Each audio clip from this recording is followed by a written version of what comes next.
Bab 16. Lawanlah iblis. Lawanlah iblis, dan dia akan lari dari kalian. Yakobus 4 ayat 7. Paragraf 1 dan 2. Pertanyaan. Apa yang perlu kita ketahui tentang setan dan roh-roh jahat? Kehidupan di dunia baru dari Yehuwa akan menakjubkan. Akhirnya, kehidupan kita akan sesuai dengan tujuan Allah yang semula. Tapi sekarang, kita hidup di dunia yang dikuasai setan dan roh-roh jahat. Meski kita tidak bisa melihat mereka, mereka ada dan sangat kuat. Bab ini akan membahas cara kita bisa tetap bersahabat dengan Yehuwa dan melindungi diri dari setan. Yehuwa berjanji bahwa Dia akan membantu kita. Tapi, kita perlu tahu cara yang digunakan setan dan roh-roh jahat untuk menipu dan menyerang kita. Seperti singa yang mengaum. Paragraf 3. Pertanyaan. Apa yang ingin setan lakukan terhadap kita? Setan menuduh bahwa manusia menyembah Yehuwa demi kepentingan mereka sendiri, dan bahwa mereka akan berhenti melayani Yehuwa jika keadaan mereka sangat sulit. Ayub 2 ayat 4 dan 5 mengatakan, tapi setan menjawab Yehuwa, kulit ganti kulit. Orang akan menyerahkan apapun yang dia miliki demi mempertahankan nyawanya. Sekarang, coba ulurkan tanganmu dan sakiti tubuhnya. Dia pasti mengutuki engkau di depan mukamu. Saat seseorang menunjukkan bahwa dia ingin belajar tentang Yehuwa, setan dan roh-roh jahat memperhatikan hal itu dan berupaya mencegahnya. Dan mereka sangat marah ketika ada yang membaktikan diri kepada Yehuwa dan dibaptis. Alkitab menyamakan setan seperti singa yang mengaum, yang berusaha melahap orang. 1 Petrus 5 ayat 8. Setan ingin merusak persahabatan kita dengan Yehuwa. Paragraf 4 dan 5. Pertanyaan A. Apa yang tidak bisa setan lakukan? Pertanyaan B. Bagaimana caranya melawan iblis? Tapi kita tidak perlu takut terhadap setan dan roh-roh jahat. Yehuwa telah membatasi apa yang bisa mereka lakukan terhadap kita. Yehuwa berjanji bahwa suatu kumpulan besar orang Kristen yang benar akan selamat melewati kesengsaraan besar. Wahyu 7 ayat 9 dan 14. Setan sama sekali tidak bisa menghentikan hal itu, karena Yehuwa melindungi umatnya.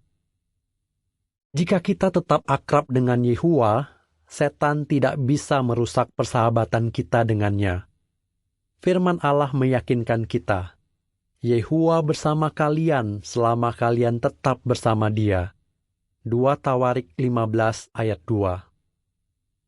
1 Korintus 10 ayat 13 mengatakan, godaan yang kalian hadapi sebenarnya godaan yang biasa dihadapi orang-orang. Tapi Allah itu setia, dan Dia tidak akan membiarkan kalian mendapat godaan yang terlalu berat bagi kalian. Saat ada godaan, Dia akan memberikan jalan keluar supaya kalian bisa bertekun menghadapinya. Banyak hamba Allah seperti Habel, Henok, Nuh, Sarah, dan Musa berhasil melawan setan karena tetap akrab dengan Yehuwa. Kita juga bisa melakukan yang sama. Firman Allah berjanji, lawanlah iblis, dan dia akan lari dari kalian. Yakobus 4 ayat 7. Perjuangan kita. Paragraf 6. Pertanyaan. Bagaimana setan menyerang kita? Meski setan tahu bahwa Yehuwa membatasi apa yang bisa dia lakukan terhadap kita, dia akan terus berupaya merusak persahabatan kita dengan Allah. Sekarang, iblis menyerang kita dengan berbagai cara. Dia menggunakan beragam siasat yang sudah dia pakai selama ribuan tahun. Apa beberapa di antaranya? Paragraf 7.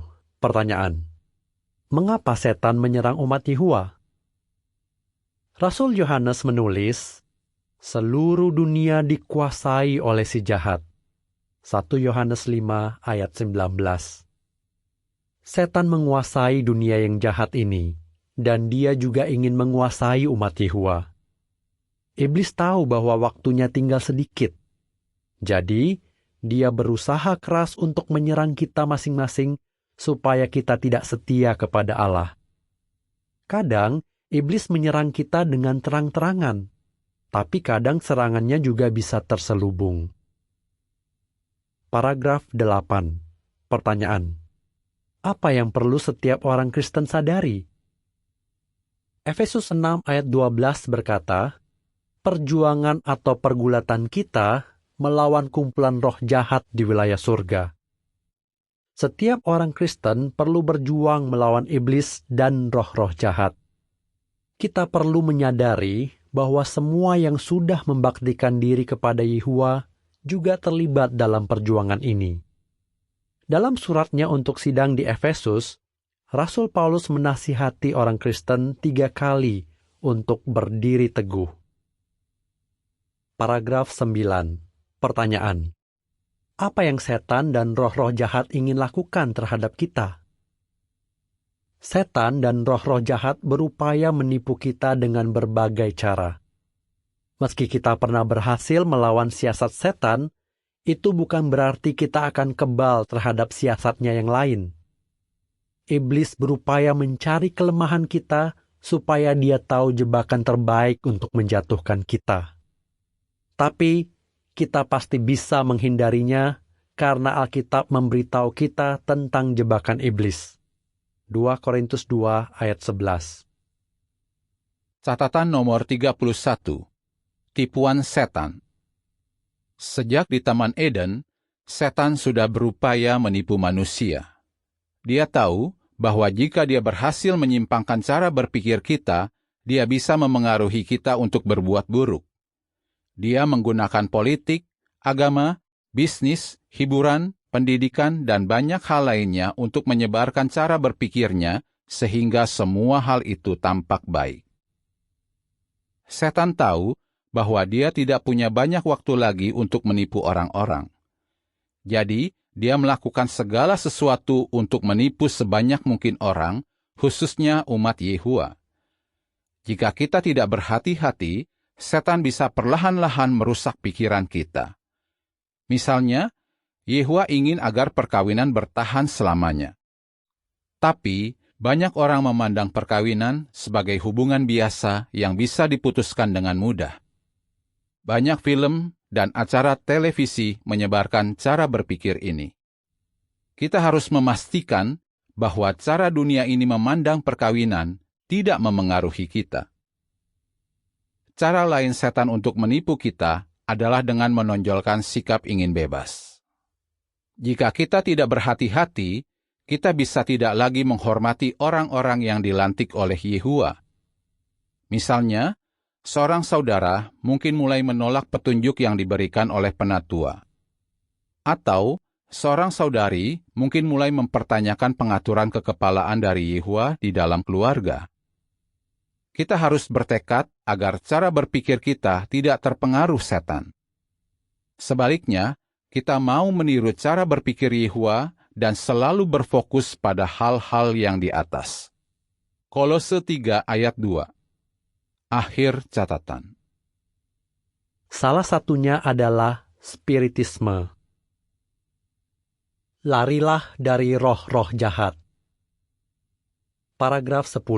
Pertanyaan A. Apa itu spiritisme? Pertanyaan B. Apa pandangan Yehua terhadap spiritisme?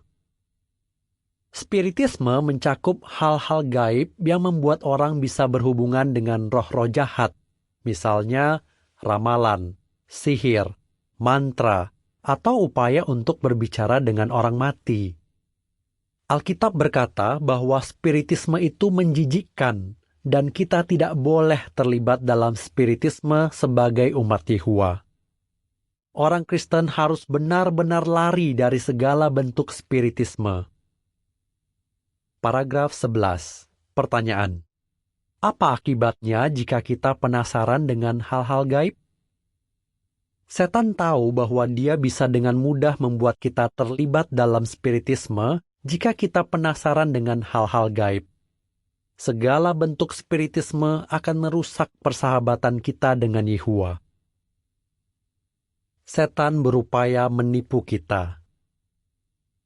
Paragraf 12. Pertanyaan. Bagaimana setan memengaruhi cara berpikir kita? Setan berupaya membuat orang-orang bingung. Dia secara perlahan-lahan membuat orang-orang ragu, sehingga mereka berpikir bahwa baik itu jahat dan jahat itu baik. Yesaya 5 ayat 20. Iblis menyebarkan pandangan bahwa nasihat Alkitab tidak berguna, dan kita akan lebih bahagia jika tidak mengikuti standar Allah. Paragraf 13. Pertanyaan. Bagaimana setan membuat orang ragu? Salah satu siasat setan yang paling ampuh adalah membuat orang ragu. Dia telah menggunakan cara ini sejak dulu. Di Taman Eden, dia membuat Hawa ragu dengan bertanya, "Apa benar Allah berkata bahwa kalian tidak boleh makan buah dari semua pohon di taman ini?" Kejadian 3 ayat 1. Belakangan pada zaman Ayub, setan bertanya kepada Yehua di depan malaikat-malaikat, "Kalau Ayub tidak mendapat apa-apa, apa dia tetap takut kepadamu?" Ayub 1 ayat 9. Setelah Yesus dibaptis, setan menantangnya dengan berkata, "Kalau kamu putra Allah, suruh batu-batu ini menjadi roti." Matius 4 ayat 3. Paragraf 14. Pertanyaan. Bagaimana setan membuat orang ragu atas bahayanya spiritisme? Sekarang, iblis terus membuat orang ragu. Dia membuat beberapa jenis spiritisme terlihat tidak berbahaya, agar orang-orang berpikir bahwa spiritisme itu tidak salah. Bahkan, beberapa orang Kristen tidak menyadari bahayanya. Jadi, bagaimana kita bisa melindungi diri? Bagaimana kita bisa yakin bahwa kita tidak tertipu dengan siasat setan? Mari kita periksa dua bidang yang digunakan setan untuk menipu kita, yaitu hiburan dan pengobatan. Setan memanfaatkan keinginan kita. Paragraf 15. Pertanyaan. Bagaimana kita bisa sampai terlibat dengan roh-roh jahat melalui hiburan? Sekarang, banyak film, video, acara TV, game elektronik, dan situs internet yang menampilkan roh-roh jahat, sihir, dan hal-hal gaib. Banyak yang menganggap bahwa hal-hal itu menarik dan tidak berbahaya. Mereka tidak menyadari betapa bahayanya hal itu. Seseorang juga bisa terlibat dalam spiritisme melalui ramalan bintang, ramalan garis tangan, kartu tarot, dan bola kristal. Iblis menyembunyikan bahayanya dan berupaya membuatnya kelihatan misterius, menarik, dan menyenangkan. Seseorang bahkan bisa berpikir bahwa tidak ada bahayanya menonton sesuatu yang berisi hal-hal gaib, asalkan dia tidak melakukannya. Mengapa cara berpikir ini berbahaya? Paragraf 16. Pertanyaan. Mengapa kita perlu menolak hiburan yang ada hubungannya dengan hal-hal gaib? Setan dan roh-roh jahat tidak bisa membaca pikiran kita. Tapi, mereka bisa tahu keinginan dan cara berpikir kita dengan memperhatikan pilihan kita untuk diri sendiri maupun keluarga kita, termasuk pilihan hiburan. Jika kita memilih film, musik, atau buku tentang dukun, ilmu sihir, kerasukan roh-roh jahat, penyihir, vampir, atau yang sejenisnya, setan dan roh-roh jahat akan tahu bahwa kita penasaran tentang mereka. Lalu, mereka akan membuat kita semakin terlibat dalam spiritisme. Galatia 6 ayat 7 mengatakan, "Jangan tertipu. Allah tidak bisa dipermainkan. Apa yang ditabur orang, itu jugalah yang dituainya." Paragraf 17. Pertanyaan. Bagaimana setan memanfaatkan keinginan kita untuk sehat? Setan juga memanfaatkan keinginan kita untuk sehat. Sekarang banyak orang sakit parah. Ada yang mungkin telah mencoba berbagai jenis pengobatan tanpa ada hasil. Mereka mungkin putus asa sehingga rela melakukan apapun agar sembuh. Tapi sebagai orang Kristen, kita perlu berhati-hati agar tidak memilih pengobatan yang melibatkan kekuatan gaib. Paragraf 18. Pertanyaan. Pengobatan macam apa yang orang Kristen perlu hindari? Pada zaman Israel dulu, ada orang yang menggunakan kekuatan gaib. Yehua berkata kepada mereka, "Saat kalian mengangkat tangan untuk memohon, aku tidak mau melihat kalian. Walau kalian banyak berdoa, aku tidak mau mendengarkan." Yesaya 1 ayat 15. Coba pikirkan, Yehua tidak mau mendengarkan doa mereka. Jadi, kita tidak mau melakukan apapun yang bisa merusak persahabatan kita dengan Yehua atau membuat Dia tidak mau membantu kita, terutama saat kita sakit. Kita harus mencari tahu apakah pengobatan yang akan kita jalani ada hubungannya dengan spiritisme atau hal gaib. Jika ada kemungkinan bahwa itu berhubungan, kita perlu menghindarinya. Catatan nomor 32. Pengobatan.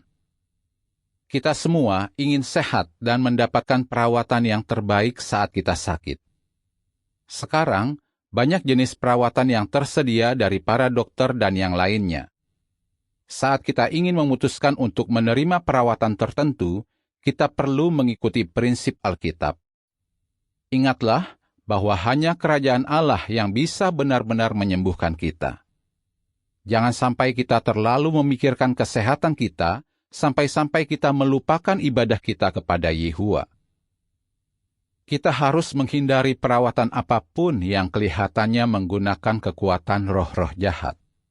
Jadi, sebelum kita menerima suatu perawatan atau pengobatan, kita perlu sebisa-bisanya mencari tahu latar belakang dan cara berpikir yang ditonjolkan. Kita harus ingat bahwa setan sedang berupaya menipu kita agar terlibat dengan spiritisme. Bahkan, jika kita ragu apakah suatu perawatan berhubungan dengan spiritisme atau tidak, lebih baik kita menghindarinya. Akhir catatan. Cerita-cerita hantu. Paragraf 19. Pertanyaan. Mengapa banyak orang takut kepada iblis? Ada yang berpikir bahwa iblis dan roh-roh jahat tidak benar-benar ada. Tapi, yang lain tahu bahwa mereka ada karena mengalaminya sendiri. Banyak orang ditakut-takuti oleh roh-roh jahat dan diperbudak oleh kebiasaan yang berkaitan dengan hal-hal gaib. Ada juga yang membuat orang lain takut dengan bercerita tentang hantu-hantu yang menyerang manusia. Orang-orang biasanya tertarik dengan cerita-cerita itu dan senang menceritakannya kepada orang lain. Akhirnya, banyak orang takut kepada iblis. Paragraf 20. Pertanyaan. Bagaimana kita bisa sampai menyebarkan kebohongan setan? Coba pikirkan. Setan ingin orang-orang takut kepadanya. Dia adalah pembohong yang tahu caranya memengaruhi pikiran orang-orang yang tertarik pada spiritisme. Akibatnya, mereka percaya pada hal-hal yang belum tentu benar. Orang-orang mungkin menceritakan apa yang mereka pikir telah mereka lihat dan dengar. Semakin cerita itu diulangi, semakin heboh ceritanya. Kita tidak mau membantu setan menyebarkan rasa takut dengan menceritakan cerita-cerita hantu. Paragraf 21. Pertanyaan. Daripada menyebarkan cerita hantu, apa yang bisa kita bicarakan? Jika seorang hamba Yehua punya pengalaman yang berhubungan dengan roh-roh jahat, dia tidak akan menceritakannya sebagai hiburan untuk orang lain. Umat Yehua tidak perlu takut dengan apa yang bisa iblis dan roh-roh jahat lakukan. Sebaliknya, Kita perlu berfokus kepada Yesus dan kuasa yang telah Yehova berikan kepadanya. Yesus tidak menggunakan cerita-cerita hantu sebagai hiburan untuk murid-muridnya. Dia berfokus pada berita kerajaan dan perbuatan Allah yang luar biasa. Kisah 2 ayat 11. Paragraf 22. Pertanyaan. Apa tekad kita? Ingatlah bahwa setan ingin merusak persahabatan kita dengan Yehova. Dia akan melakukan apapun untuk merusaknya. Tapi kita tahu siasat yang akan setan gunakan. Kita bertekad untuk menolak segala bentuk spiritisme. Jangan beri kesempatan kepada iblis untuk melemahkan tekad kita. Efesus 4 ayat 27 mengatakan, jangan beri kesempatan kepada iblis. Lawanlah iblis, dan kita akan terhindar dari jebakannya dan aman dalam perlindungan Yehova. Prinsip Alkitab.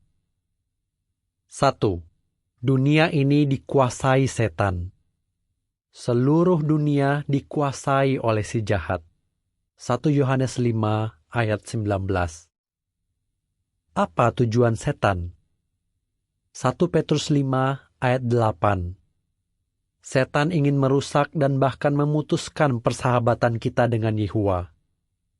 Ayub 2 ayat 4 dan 5. Setan menuduh bahwa manusia menyembah Yehova demi kepentingan diri sendiri. Dia marah saat melihat orang-orang mengenal dan menyayangi Yehova. 2. Jangan takut terhadap setan. Tunduklah kepada Allah, tapi lawanlah iblis, dan dia akan lari dari kalian. Yakobus 4 ayat 7. Bagaimana kita tahu bahwa kita bisa melawan setan? Wahyu 7 ayat 9 dan 14. Yehova membatasi apa yang bisa setan lakukan kepada kita. Allah telah berjanji bahwa suatu kumpulan besar orang akan masuk ke dunia baru. 2 Tawarik 15 ayat 2. Jika kita akrab dengan Yehova, setan tidak bisa merusak persahabatan kita dengan Yehova. 1 Korintus 10 ayat 13 dan Ibrani 11 ayat 4-40. Yehova berjanji untuk membantu kita tetap setia, sama seperti saat dia membantu banyak hambanya di masa lalu. 3. Waspadai siasat setan. Kita sudah tahu siasat-siasatnya. 2 Korintus 2 ayat 11. Mengapa iblis menyerang umat Yehova? Siasat apa yang dia gunakan? Yohanes 15 ayat 19 dan Wahyu 12 ayat 12 dan 17. Iblis menguasai dunia ini, tapi dia tidak menguasai umat Yehova. Jadi, dia mengincar mereka. Kejadian 3 ayat 1, Galatia 5 ayat 19-21, dan Efesus 6 ayat 12. Iblis berupaya menemukan kelemahan kita untuk melawan kita. Imamat 19 ayat 26, Yesaya 1 ayat 13 dan 15, dan Markus 5 ayat 25 dan 26. Berhati-hatilah saat memilih pengobatan. Seseorang mungkin sangat putus asa sehingga rela melakukan pengobatan yang menggunakan kekuatan gaib. Ulangan 18 ayat 10-12, Kisah 19 ayat 19, Galatia 6 ayat 7, dan Wahyu 21 ayat 8. Jika roh-roh jahat melihat bahwa kita tertarik dengan hal-hal gaib, mereka akan memanfaatkan hal itu. Jika kita terlibat spiritisme, itu berarti kita tidak setia kepada Yehova. 4. Jangan sebarkan kebohongan setan.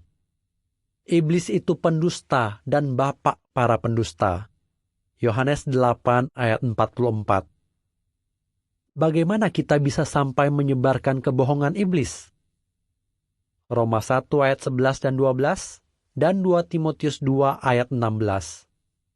Orang-orang menceritakan hal-hal yang membuat setan dan roh-roh jahat terdengar lebih kuat daripada yang sesungguhnya.